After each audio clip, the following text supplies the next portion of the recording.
this movie right here. This movie took me almost 21 years to find, and I'm going to tell you about the story about how I found the movie and how it became a hyperfixation.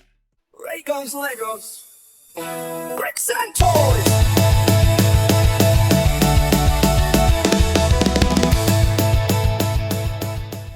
Hey toy fans, movie fans, nerd fans, hey, I'm starting to gather some autistic people as well, so if you're neurodivergent, welcome to the platform. I'm hoping that this meets you and that my old smiling chaotic face and background helps you out. I don't know.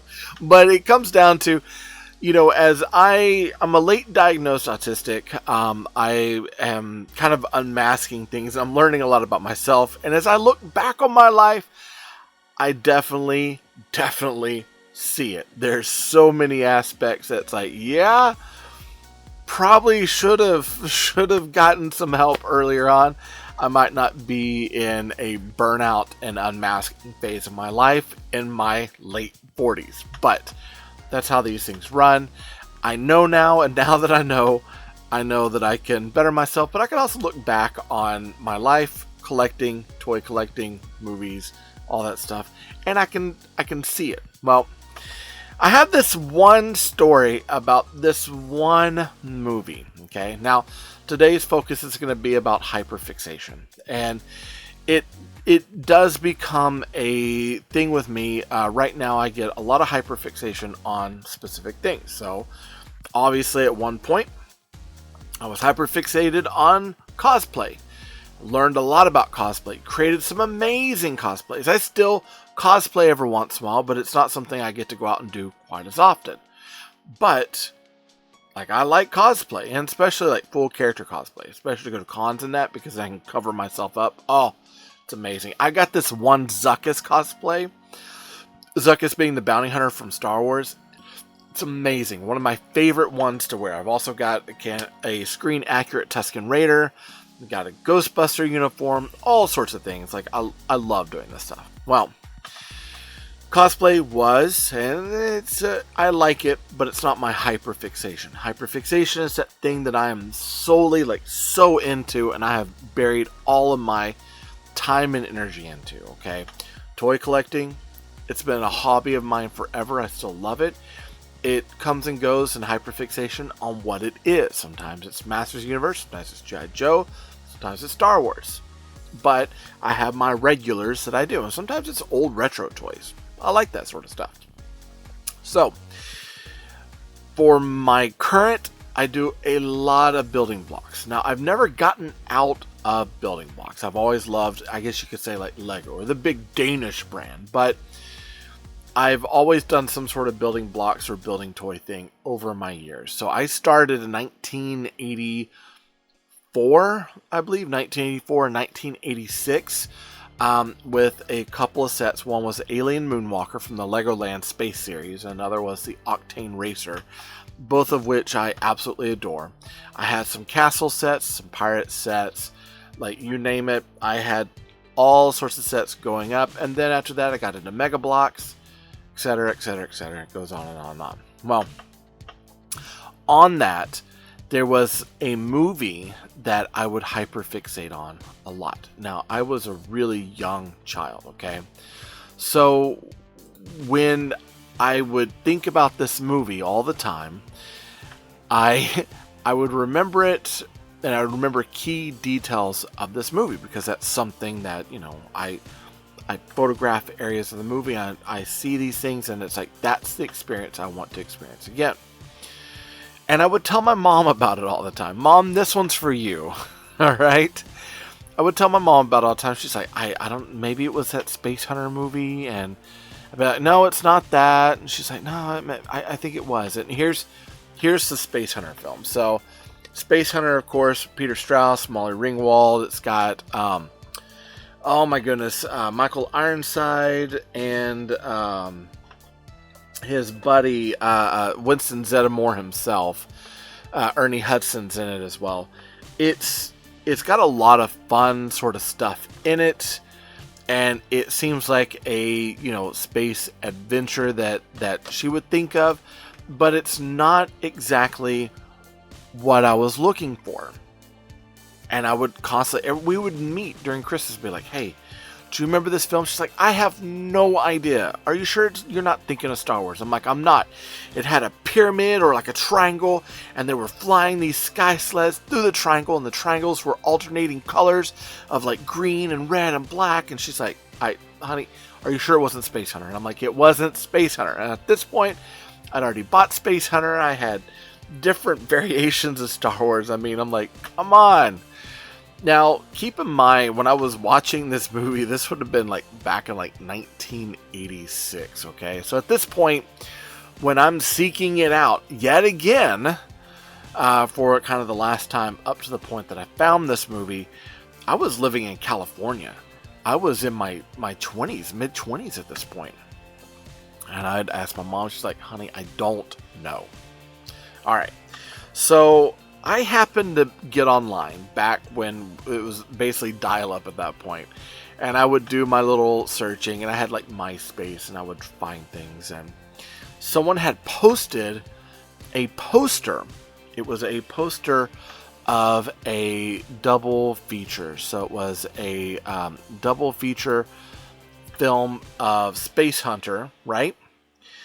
And it was like a 3D, it was a 3D movie showing from an old drive-thru that had Space Hunter, followed by another movie called Metal Storm. Now, this obviously is not the actual cover of the film. This is kind of the poster of it. This has been changed a lot.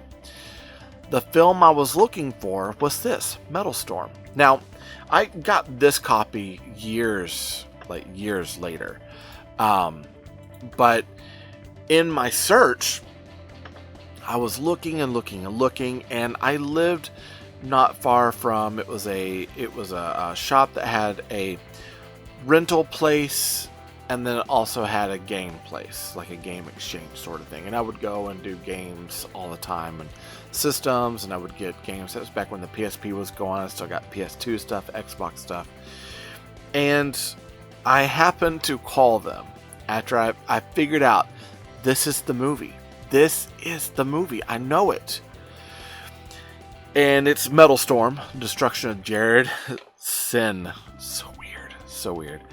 Anyway, so I things I remembered was this triangle that they flew these sleds through. Other things I remembered was Richard Mall. But I couldn't remember Richard Moll's name. It was before IMDb. So it was like, the guy from Night Court. It's like, Mom's like, who? Which guy from Night Court? She kept thinking it was John Larroquette. And I'm like, no, it's not. And I was like, the bald guy. And I also remembered the cyborg that had green skin, and he would shoot like liquid out on people in these cars. My mom's like, honey, sure you're not thinking of a cartoon? I'm like, no. So when I found this poster, and I'm like, that's it. That's the one. I've got to call them and see if they actually have this film, right? And this is it. I kept it. Even though I got the movie later on DVD, I did keep this VHS. Now, this VHS from Hollywood Video, this was Hollywood Video, oh man, I don't even know if it's got all the rental stuff on it. Just that part of the Hollywood Video, but Metal Storm, Destruction of Jared Sin. It's an hour and 24 minutes. I mean, this thing it's old. I'm actually afraid of even putting it in the VCR at this point. I did watch it a few times. But this was one of those movies I contacted them. They said, yeah, we have it. I was going up to get a game exchanged. And I went and I looked and I found it on a shelf. And I was like, no way. I was like, hey, how much is it to rent this thing?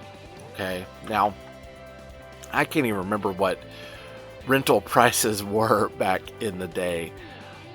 But they said, it would cost you less just to buy it.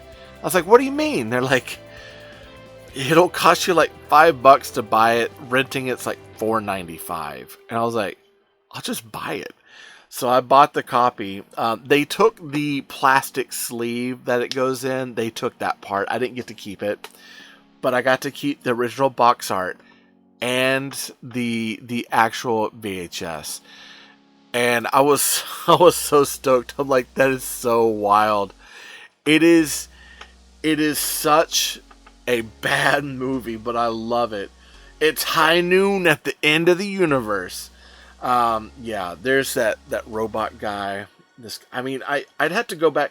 Honestly, I need to get my DVD Blu-ray fix and kind of set back up so I can go back on some of these. I can't even watch until I get that set up. But yeah, this was one of those just really weird movies that was a post-apocalyptic, part Mad Max, part space adventure, part cyborgs, and it's like it's almost tried to be like Star Wars in a way. I mean, you look here and there's like a whole battle scene where he battles Richard Mole, and Richard Mole is a whole group of mutants.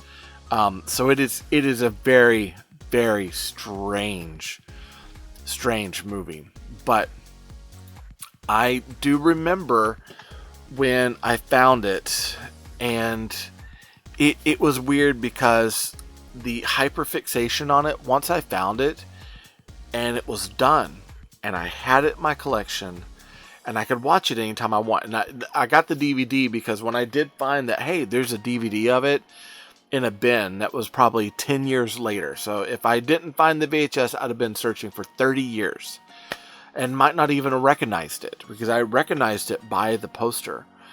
But if I hadn't found the VHS, I'd have still been searching for 10 more years. I would have been so hyper focused on finding it that I wouldn't have been able to put it down. But once I found it, once I got into it, once I got to watch it, I got to experience it all again, the hyperfixation, it kind of wound away. And it's weird how that works with like my brain. Now, and I don't know if this is something for all people that are on the spectrum, but for me, once I get that experience, I get that comfort, I will enjoy it, love it, and then I put it away, and then I'll come back when I'm ready. And honestly, me talking about it now, I kind of want to throw it in the DVD player in the bedroom and watch it. So I'm like, I kind of wonder if it's on Tubi, right? So anyways, that was my journey. And the thing is that I'm talking about, it was a hyper focus for 20 years, almost 20 years finding this flick.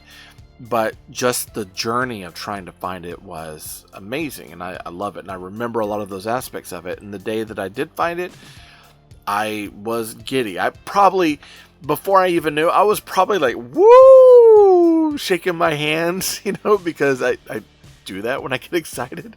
My wife has informed me that when I'm excited, I do tend to like, whoa, hey, and have jazz hands, as she calls it. But that's how I show my joy and excitement about things. So, yes, Metal Storm. If you haven't watched it, you should watch it. I should ask my buddy Jeff from Marvin Dog Media. I'd be like, hey, we should do commentary on that. We should do commentary on that and Space Hunter, because Space Hunter is also one of those like just disastrous, like genius films. So it's an Ivan Reitman flick, by the way. It's something that he produced. So yeah, that's all I got on the movies. Hey, this will be good because I bet you this will be something. I'm going to tag David Blucher in this because I wonder, he does a lot of movies and toys. David, I'm talking to you, bud. But I kind of wonder if he's seen Space Hunter and if he's seen Metal Storm. Maybe, I know he lives in my area. Maybe he and I should hang out and watch this and do some commentary on it. I don't know. Let me know if that's something you want. Let me know down in the comments, okay? Hey, I got nothing to sell, but if you want to help out the shop, you know the details. All the details are down in the comments. Help out the shop. If you haven't subscribed and you want to, you know, I've already got an ending for this, so yeah, keep going. Hey, I'll talk to you all later. I don't even know how to end this, right? Oh, that's so sad. That's so sad. Be sure to subscribe, hit that bell for notifications to be alerted if anything comes from me to you. Comment down below and like this video. It helps YouTube know that you like what I'm making. Want to help out the channel? Be sure to get something out of the affiliate link down below or in the shop in the link tree in the bio. Hey, I love you all. Jesus loves you more. There's nothing you can do about it. Good luck with the build and happy brick hunting.